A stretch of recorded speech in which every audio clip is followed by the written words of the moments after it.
नमस्कार dear students, मैं मेरे YouTube channel KRCC by Rakesh sir में आपका हार्दिक स्वागत एवं अभिनंदन करता हूं। पिछले लेक्चर में हमने पूर्ण प्रायिकता प्रमेय के बारे में अध्ययन किया और उसके एग्जाम्पल्स भी देखे थे और बेस प्रमेय के बारे में भी ब्रीफली हमने अध्ययन किया था, संक्षिप्त रूप से उसको पढ़ा था। अब बेस प्रमेय की पुनरावृत्ति करते हुए इसके उदाहरण की तरफ चलते हैं। तो शुरू करते हैं बेस प्रमेय। बेस थ्योरम्स के बारे में हमने पहले आपको बताया कि ये रिवर्स प्रोबेबिलिटी या प्रतिलोम प्रायिकता ज्ञात करने का नियम है एक तरह से। तो ये जॉन बेज ने प्रतिलोम प्रायिकता ज्ञात करने की समस्या का समाधान सहप्रतिबंधित प्रायिकता के उपयोग के द्वारा किया, कंडीशनल प्रोबेबिलिटी के द्वारा किया। इसको समझने के लिए एक उदाहरण लेते हैं। जैसे एक थैले में 5 लाल और 5 काली 10 गेंद है और एक दूसरा थैला उसमें 5 लाल और 6 काली 11 गेंद है। अर्थात एक थैले में 10 गेंद है और दूसरे थैले में 11 गेंद है। और सर्वप्रथम हम किसी एक थैले का चुनाव करते हुए चुने हुए थैले में से गेंद निकालते हैं, वो लाल या काली हो सकती है। ठीक है, यानी हम पहले क्या करेंगे, एक थैले का चुनाव करेंगे और चुने हुए थैले में से गेंद निकालेंगे। परंतु प्रश्न में इसका उल्टा दिया होगा। प्रश्न में आपको कहा जाएगा कि चुनी हुई गेंद गेंद लाल है तो थैला फर्स्ट होने की प्रायिकता या थैला सेकंड होने की प्रायिकता, या गेंद काली है तो थैला फर्स्ट या सेकंड होने की प्रायिकता। ये उल्टा पूछा जाएगा क्योंकि पहले हम थैले का चुनाव करते हैं, उसके बाद में गेंद निकलेगी, क्योंकि 2 थैले दिए हुए, थैले के अंदर ही तो बॉल है, तो पहले थैले का चुनाव करना होगा, उसके बाद में गेंद निकलेगी। अब प्रश्न में आपको ये दिया जाएगा उल्टा कि गेंद लाल है या गेंद लाल निकल चुकी है तो थैला सेकंड होने की प्रायिकता क्या होगी, थैला फर्स्ट होने की प्रायिकता क्या होगी। तो इस प्रकार के प्रश्नों को पढ़कर हम ये अनुमान लगा सकते हैं, सुनिश्चित कर सकते हैं कि इनमें बेज प्रमेय का उपयोग होगा। यही पहचान सुनिश्चित करने का तरीका है। तो यही प्रस्तावना हो गई बेज प्रमेय की। अब बेज प्रमेय का स्टेटमेंट देखते हैं, कथन देखते हैं, वो क्या है, इसका सूत्र क्या होगा, ये देखने का प्रयास करते हैं। तो एक प्रतिदर्श समष्टि को n घटनाओं में विभाजित किया है। E1, E2, E3 चलते चलते n अरिक्त घटनाएं हैं, नॉन एम्प्टीज हैं। जो एक प्रतिदर्श समष्टि S का विभाजन है तो विभाजन का निर्माण करती है। तो विभाजन की खास बात क्या होती है कि ये सभी क्या है, E1, E2, En असंयुक्त है, युग्मत है, यानी पेयरली डिसजॉइंट है, किन्हीं दो में कुछ भी उभयनिष्ठ नहीं है, इंटरसेक्शन फाई है इनका। और इनका यूनियन है E1, E2 चलते चलते En का यूनियन है वो समग्र है, अर्थात S को बनाती है। और PEI ग्रेटर देन 0 है, यानी EI के घटित होने की प्रायिकता क्या है, 0 से बड़ी है। वैसे भी प्रायिकता 0 से 1 के बीच में होती है और 0 और 1 भी हो सकती है, लेकिन यहाँ पे 0 नहीं होगी, 0 से बड़ी होगी किसी भी घटना की प्रायिकता। तो इनमें कुछ भी उभयनिष्ठ नहीं है, इन सब का यूनियन S है और किसी भी घटना की प्रायिकता शून्य नहीं है, शून्य से बड़ी है for all I1 to N के लिए। तब A कोई घटना है जिसकी एक क्या है, E1, E2, En जितनी भी घटनाएं उन सब में उभयनिष्ठ है, कॉमन हो सकती है। ठीक है, यानी E1 के घटित होने पे A घटित हो सकती है। तो जिसकी प्रायिकता शून्यतर है तो अपने को EI के घटित होने की प्रायिकता, जबकि A घटित हो चुकी है, क्या आएगा, बराबर PEI की प्रायिकता गुणा PA बटा EI की प्रायिकता। तो EI है तो ये EI का लिख लेना है, बटा sigma J goes to 1 to N PEJ गुणा PA बटा EJ। ये हो गया आपका बेज प्रमेय का सूत्र। अब ये आया कैसे, इसको अगर हम देख लें तो हमें इसे याद रखने में बहुत ही आसानी होगी। इसका प्रूफ देख लेते हैं। PEI बटा A की प्रायिकता, कंडीशनल प्रोबेबिलिटी का फॉर्मूला ये सहप्रतिबंधित प्रायिकता का सूत्र है। तो PEI बटा A की प्रायिकता क्या होगी, इन दोनों की एक साथ घटित होने की प्रायिकता बटा A के घटित होने की प्रायिकता। और इसको ऐसे ही लिखा जा सकता है PEI A बटा PA। अब इसमें क्या होगा, PEI ये कौन सा प्रायिकता गुणन नियम हो गया, इसको ऐसे लिख सकते हैं PEI की प्रायिकता और PA बटा EI की प्रायिकता। और PA क्या होगा, पूर्ण प्रायिकता प्रमेय से, टोटल प्रोबेबिलिटी थ्योरम से इसको क्या लिखा जा सकता है, J goes to 1 to N PEJ PA बटा EJ।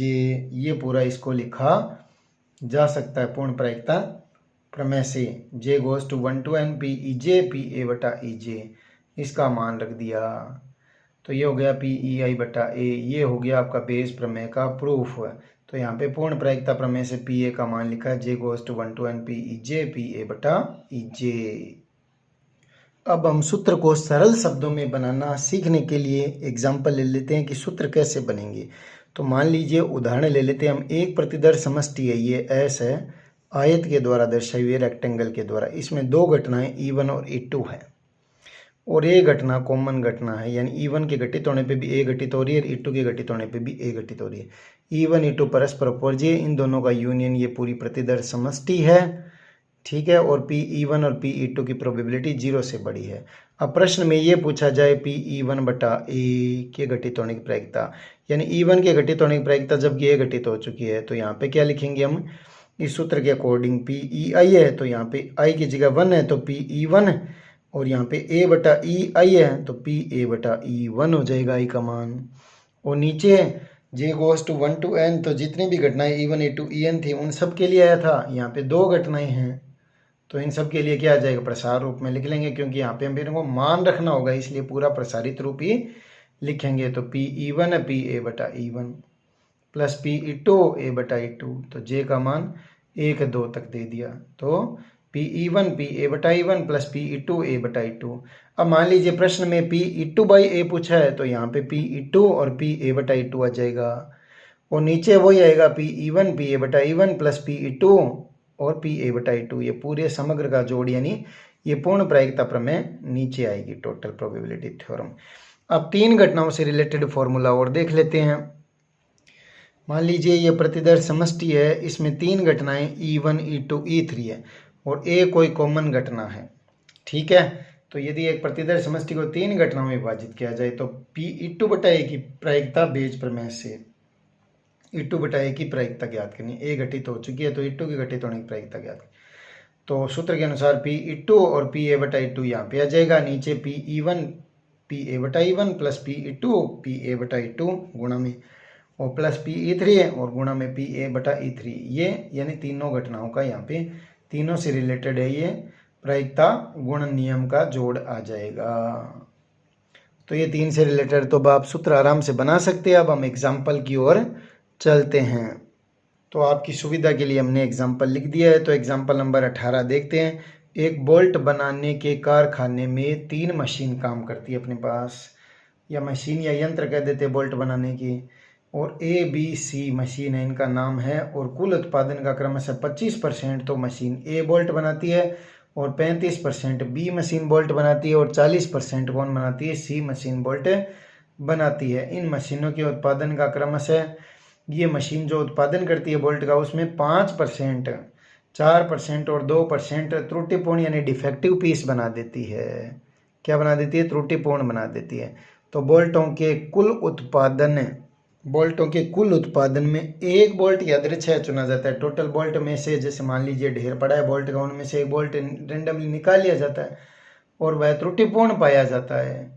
तो इसकी क्या प्रायिकता है कि वह बोल्ट B मशीन द्वारा बनाया गया है। किस मशीन द्वारा, B मशीन द्वारा बनाया गया। अब प्रश्न को पढ़ने से हम क्या अनुमान लगा सकते हैं, ध्यान से देखिएगा, क्योंकि सबसे पहले बोल्ट बनेगा मशीन के द्वारा, उसके बाद में पता चलेगा कि वो त्रुटिपूर्ण है या नहीं है। अब प्रश्न में कह दिया कि त्रुटिपूर्ण पाया गया बोल्ट, अब क्या प्रायिकता है कि वह B मशीन द्वारा बनाया गया, तो इसमें उल्टा पूछा गया ना, तो ये प्रतिलोम प्रायिकता से रिलेटेड प्रश्न हो गया। इसका मतलब इसमें बेस थ्योरम लगेगी, ये आपको समझना, यही चीज़ इंपॉर्टेंट है। एक बार पुनः देख लीजिए, ये दिया हुआ है कि बोल्ट निकाला गया, वह बोल्ट है, सबसे पहले तीनों मशीन बोल्ट बनाएगी, उसके बाद में तो पता चलेगा कि बोल्ट सही है कि नहीं है। तो इसने, प्रश्न वाले ने कह दिया कि ये बोल्ट तो त्रुटिपूर्ण है, इसकी क्या प्रायिकता है कि वे B मशीन द्वारा बनाया गया है। तो हमने मान लिया, माना E1 घटना क्या है, हम इस प्रकार से E1 E2 E3 और A ऐसे ही मानेंगे, हर क्वेश्चन और एग्जाम्पल में ऐसे ही चलेंगे ताकि हमें फॉर्मूला याद हो जाए, ये ध्यान रखना है। तो E1 क्या है, बोल्ट A मशीन द्वारा बनाया गया, उसकी घटना है, और E2 है B मशीन द्वारा बनाया गया, और E3 क्या है, बोल्ट C मशीन द्वारा बनाया गया है, ठीक है। तो ये पूरी समष्टि को 3 भागों में डिवाइड कर दिया, यानी बोल्ट के उत्पादन को E1 क्या है, A मशीन द्वारा, E2 B मशीन द्वारा, E3 C मशीन द्वारा, और खराब बोल्ट है वो तीनों मशीन बनाती है, तो A खराब बोल्ट है, तो ये तीनों में कॉमन होगा। तो ये घटना मान ली बोल्ट का खराब होना या खराब बोल्ट का उत्पादन। अब चूंकि E1 और E2 E3 तीनों घटनाएं परस्पर अपवर्जी अर्थात इनमें कोई भी उभयनिष्ठ नहीं है और ये इन तीनों के साथ घटित हो रही है।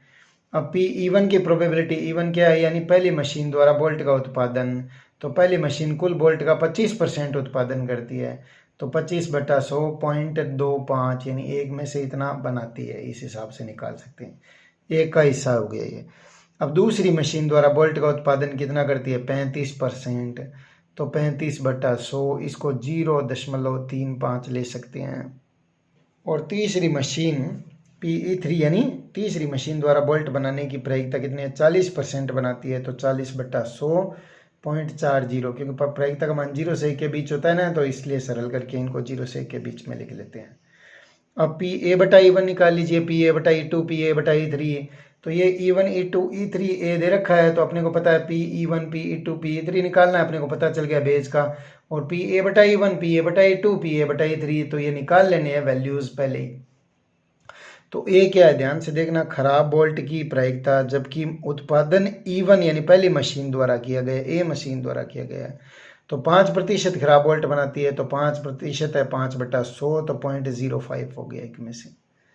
और खराब बोल्ट की प्रायिकता जबकि उत्पादन दूसरी मशीन यानी बी मशीन द्वारा किया गया है, तो 4% 0.04। और PA/E3 क्या है, खराब बोल्ट की प्रायिकता जबकि उत्पादन तीसरी मशीन द्वारा किया गया है, तो ये क्या हो जाएगा 0.02 यानी 2% बनाती है, तो 0.20। अब ज्ञात क्या करना है, प्रश्न में क्या कहा गया, ध्यान से हमने पढ़ा इसमें कि बोल्ट त्रुटिपूर्ण पाया गया, यानी ये त्रुटिपूर्ण पाया गया यानी त्रुटिपूर्ण बोल्ट आ चुका है, ये दोनों की बात है, त्रुटिपूर्ण घटित हो चुका है, तो इसकी क्या प्रायिकता है कि वह बी मशीन द्वारा बनाया गया है। बी मशीन को हमने E2 लिखा है, तो PE2/A ज्ञात करना है। क्या ज्ञात करना है, PE2/A। तो बेज प्रमेय से क्या स्टेटमेंट होगा या क्या सूत्र लगेगा, आप विचार कीजिए, सोचिए। तो PE2/A बराबर क्या होगा, PE2 PA/E2, और नीचे आ जाएगा PE1 PA/E1 plus PE2 PA/E2 plus PE3 PA/E3। अब E2 की वैल्यू रख दी, A/E2 की वैल्यू रख दी, और इधर इन सभी का मान रख दिया, ये सब मान आ चुके अपने पास ऊपर।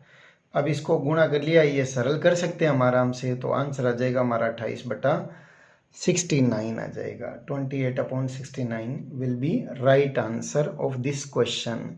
तो आपको ये ध्यान में रखना है, आपको एक तो जो भी दी हुई है PE1 PE2 PE3 या PE4 तक वो सारी लिख लेनी है, और ये PA/E1 PA/E2 PA/E3 A/E4 ये सब जो भी है, ये 4 तक है तो 4 तक लिख लेनी है, और ज्ञात क्या करना है ये आपको प्रयास करना, उसके बाद में आसानी से काम हो जाएगा। सरल से सवाल है, थोड़ा प्रश्न को समझना आवश्यक है। अगला एग्जाम्पल लेते हैं। एग्जाम्पल नंबर 19 में क्या करेगा, 3 सर्वसम डिब्बे है, सर्वसम मतलब एक जैसे है, समान है, विभेद नहीं कर सकते। फर्स्ट सेकंड और थर्ड 3 डिब्बे दिए गए हैं, जहाँ प्रत्येक डिब्बे में 2 सिक्के, कितने सिक्के हैं, 2 सिक्के। फर्स्ट डिब्बे में 2 सोने के सिक्के हैं, तो डिब्बे में यानी प्रत्येक डिब्बे में 2 सिक्के हैं। डिब्बे फर्स्ट में दोनों सिक्के सोने के हैं, और डिब्बे सेकंड में दोनों सिक्के क्या है, चांदी के हैं, सिल्वर कॉइन है। और डिब्बे थर्ड में है 1 सोना और 1 चांदी का सिक्का है, 1 सोना और 1 चांदी का सिक्का है। एक व्यक्ति यादृच्छिक एक डिब्बा चुनता है और उसमें से एक सिक्का निकालता है। यदि निकाला गया सिक्का सोने का है, तो इस बात की क्या प्रायिकता है कि डिब्बे में दूसरा सिक्का भी सोने का है।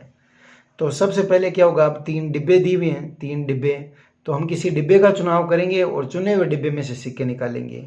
इसने प्रश्न में क्या कर रखा है कि सोने का सिक्का, निकाला गया सिक्का सोने का है, तो डिब्बा यानी दूसरा भी सोने का सिक्का होने की प्रायिकता, तो दूसरा सोने का सिक्का, 2 सोने के सिक्के किस में है, डिब्बे फर्स्ट में है, तो डिब्बे फर्स्ट होने की प्रायिकता पूछिए। यहाँ पे थोड़ा इसे इसने टेक्निकली घुमा दिया प्रश्न को, यानी निकाला गया सिक्का सोने का है। पहले हम क्या करेंगे, डिब्बे का चुनाव करते हैं नॉर्मल वे में, उसके बाद में सिक्का निकालते हैं। तो इसने कहा है सिक्का तो सोने का है, तो इस बात की क्या प्रायिकता, दूसरा सिक्का भी सोने का, तो दूसरा सिक्का सोने का डिब्बे फर्स्ट में ही है। तो हमने मान लिया, माना E1 घटना क्या है, डिब्बा फर्स्ट होने की घटना है, और E2 क्या है, डिब्बा सेकंड होने की घटना, और E3 क्या है, डिब्बा थर्ड होने की घटना।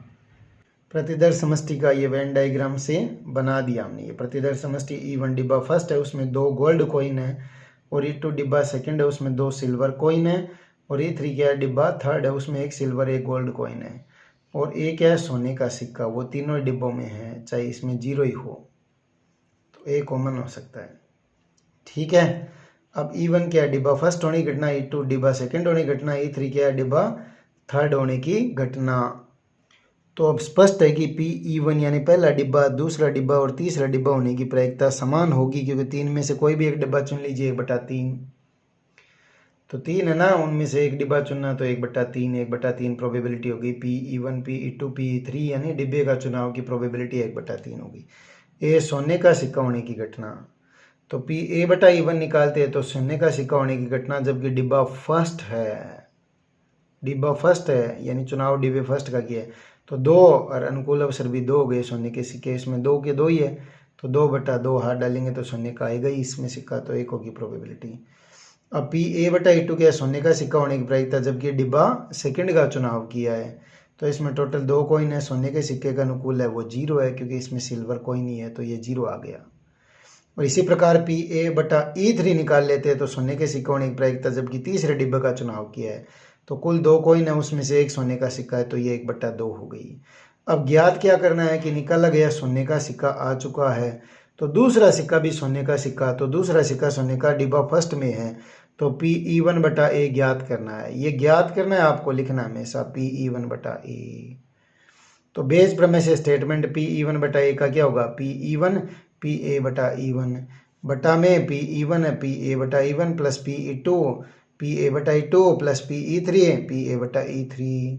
अब इनकी वैल्यूज़ अपने को रखनी है, तो ये हमने PE1 E2 E3 की वैल्यूज़ यहाँ पे रख दी, 1/3 1/3, और PA/E1 की 1 ही है, ये 1 यहाँ पे रख दी, और ये 0 और ये आधा रख दिया, इसको सरल कर लिया, तो ऊपर 1/3 नीचे 3/6 आएगा, ये उल्टा हो जाएगा 6/3। कैलकुलेशन आप आराम से कर सकते हैं, तो ये 6/9 हो गया, इसको 3 के पहाड़े से काट दिया, तो 2/3 हो गया, तो it will be right answer, यानी 2/3 ये सही आंसर होगा अपना, ये प्रोबेबिलिटी आएगी इसकी। एग्जाम्पल नंबर 20 की तरफ चलते हैं। एक व्यक्ति के बारे में ज्ञात है कि वह 4 में से 3 बार सत्य बोलता है, यानी वह 4 बातें करता है या 4 चीज़ें बताता है अपने को, तो वह 3 बार सही बोल रहा है, 1 बार झूठ बोल रहा है वो, तो सत्य बोलने की प्रोबेबिलिटी 3/4 होगी, और असत्य की 1/4 हो गई, अगर हम यहाँ तक का अध्ययन करके इसके बारे में शोध करते हैं। तो एक व्यक्ति के बारे में ज्ञात है कि वह 4 में से 3 बार सत्य बोलता है, और यानी ये 75% सच्चा है आदमी, 25% झूठा हो गया एक तरह से। तो वह एक पासे को उछालता है और बताता है कि उस पर आने वाली संख्या 6 है। अब उसने सत्य बोला है, सत्य बोला है, वो कह नहीं सकते, ठीक है, उस पर आने वाली संख्या 6 बताता है। इसकी क्या प्रायिकता है कि पासे पर आने वाली संख्या वास्तव में 6 है? तो ये प्रश्न इंपॉर्टेंट है, और इस प्रश्न को पढ़ के आपको ये एहसास होता है कि इसमें बेज प्रमेय लगेगी, यही चीज़ इंपॉर्टेंट है, इसी को अपने को देखना है, सीखना है। एक बार पुनः पढ़ लेते हैं प्रश्न को। एक व्यक्ति के बारे में ज्ञात है कि वह 4 में से 3 बार सत्य बोलता है, और वह एक पासे को उछालता है और बताता है कि उस पर आने वाली संख्या 6 है।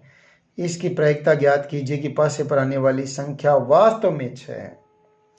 तो इस प्रतिदर्श समष्टि को हम 2 तरीके से विभाजित कर लेते हैं। समग्र प्रतिदर्श समष्टि है, तो E1 घटना पासे पर 6 अंक आना, और पासे पर 6 अंक न आना, वो है E2 घटना। और ए क्या है, व्यक्ति बताता है कि 6 आया है। अब चाहे आया हो चाहे नहीं आया, उसने दोनों ही कंडीशन में बताया, क्योंकि वो सत्य भी बोलता है, असत्य भी बोलता है। न आने की कंडीशन में भी वो 6 आया बता देता है, और आने की कंडीशन में भी 6 आया बता देता है।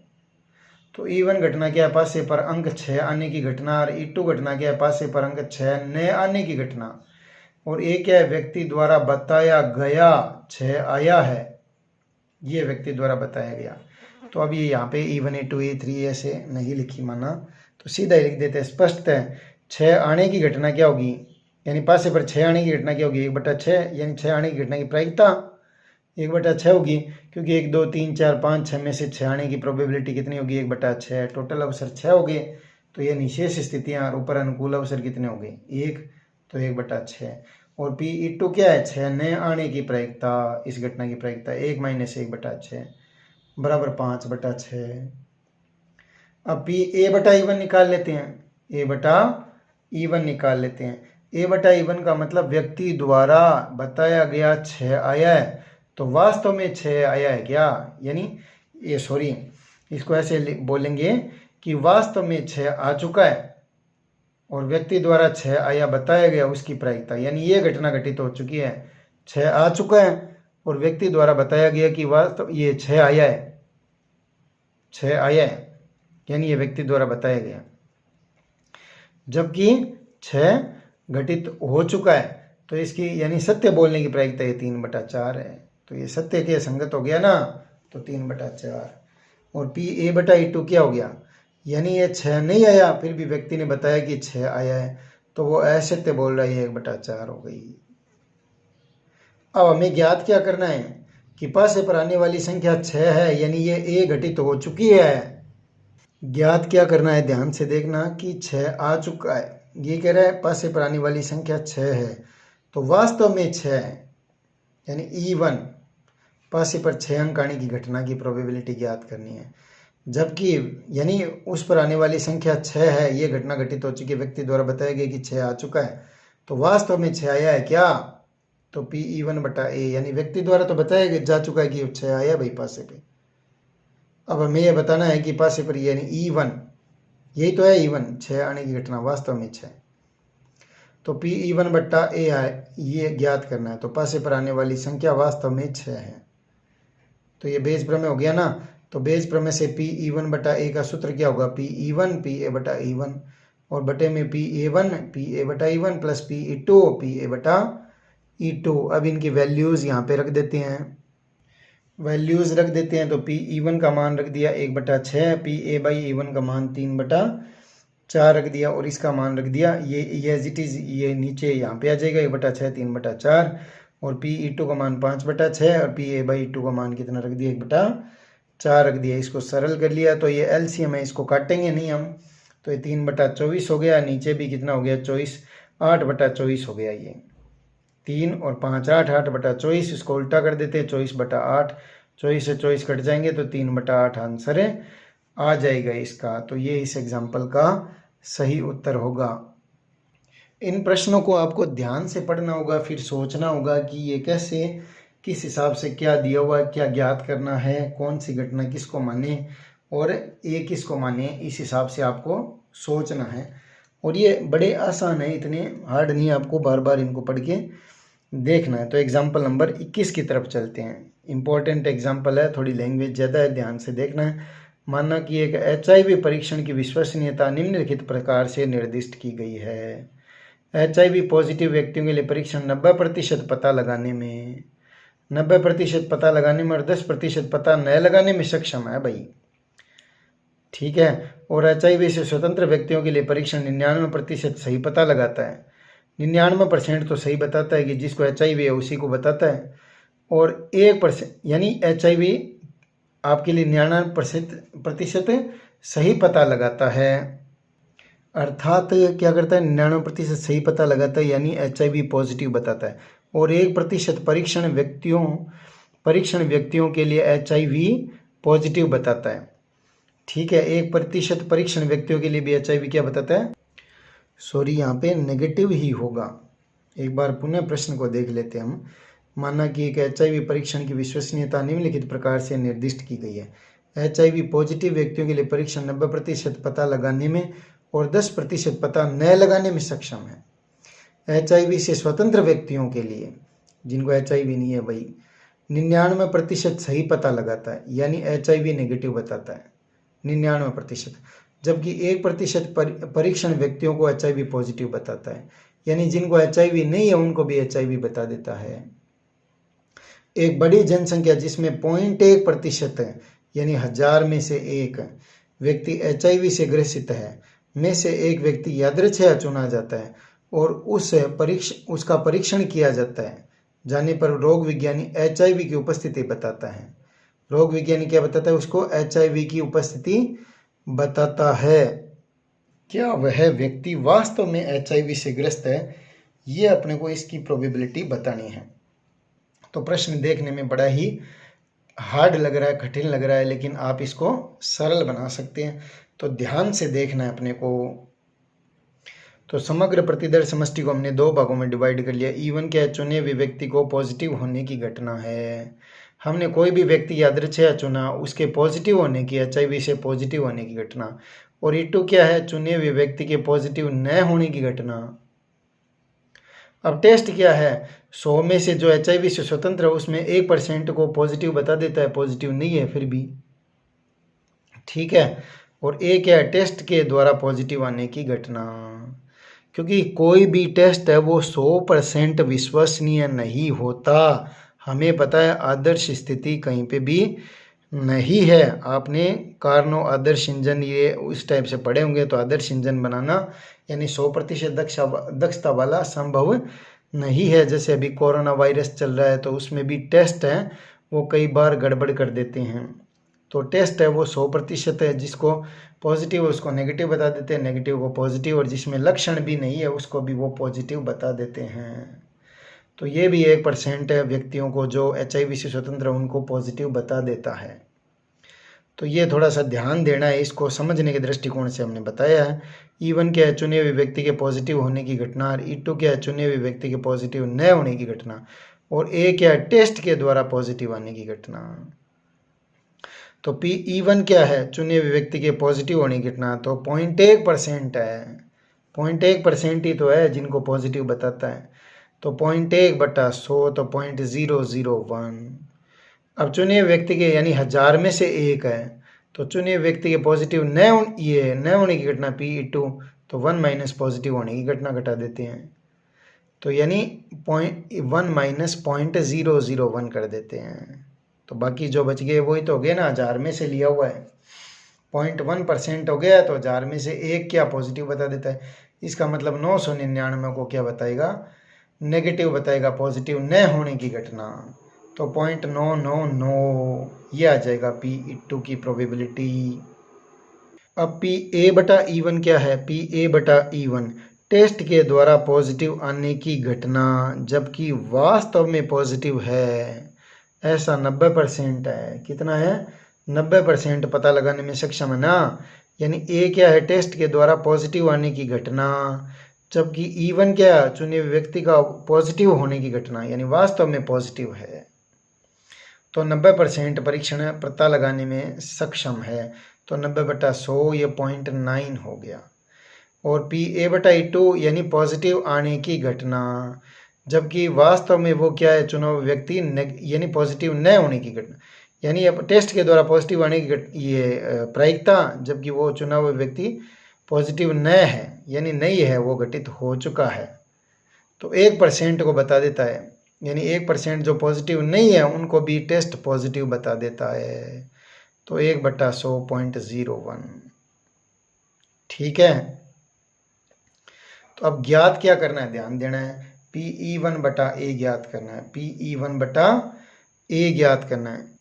यानी टेस्ट के द्वारा व्यक्ति पॉजिटिव आ चुका है, टेस्ट के द्वारा तो पॉजिटिव आ चुका है, तो वास्तव में पॉजिटिव है क्या, चुने व्यक्ति के पॉजिटिव होने की घटना है। ये पॉजिटिव है, ये नेगेटिव है, और ये टेस्ट के द्वारा पॉजिटिव है। तो पॉजिटिव को पॉजिटिव बताना गलत नहीं है, ये नेगेटिव को भी पॉजिटिव बता देता है टेस्ट कई बार। तो Pe1/A यानी A क्या, टेस्ट के द्वारा तो पॉजिटिव आ चुका है, तब जबकि वास्तव में पॉजिटिव आने की घटना, यानी Pe1/A ज्ञात करना है। तो बेज प्रमेय से क्या स्टेटमेंट बनेगा, सोचिए। तो Pe1/A बराबर क्या हो गया, Pe1 Pa/E1, और बटे में Pe1 Pa/E1 as it is रख देंगे, प्लस Pe2 A/E2।